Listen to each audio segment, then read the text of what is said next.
La caravane du Tour, c'est un truc de dingue. C'est 400-500 personnes qui roulent tous les jours pour ambiancer ces routes du Tour de France avec du son, avec des goodies et avec une énergie de malade mental.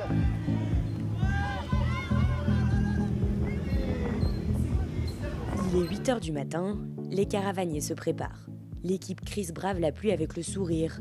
Margot en est à son 7e Tour de France. Il faut garder la motivation, il faut garder le sourire parce que si on a de la pluie toute la journée, c'est pas facile. Il faut tenir, surtout quand on distribue sur des véhicules extérieurs, on est face au vent. Habituellement, les caravaniers s'échauffent ensemble sur un parking ouvert au public pour mettre l'ambiance avant de partir.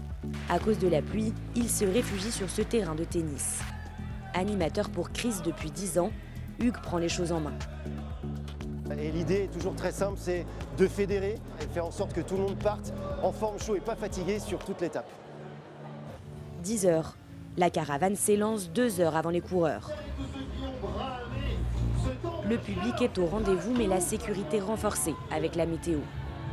Généralement, ce sont des étapes qui sont très stressantes. Donc moi, par rapport au véhicule, j'ai quand même du monde qui est derrière, l'animateur avec les invités et puis les hôtesses. Le cortège de la caravane est composé de 170 véhicules qui distribuent des goodies sur les 200 km de l'étape, dans une chorégraphie bien rodée. À 13 h, le soleil s'invite enfin à la fête.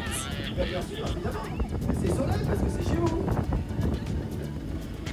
Fin d'étape dans l'après-midi, sous les acclamations du public. C'est une grande famille, la caravane du Tour, et c'est pour ça qu'on revient tous les ans.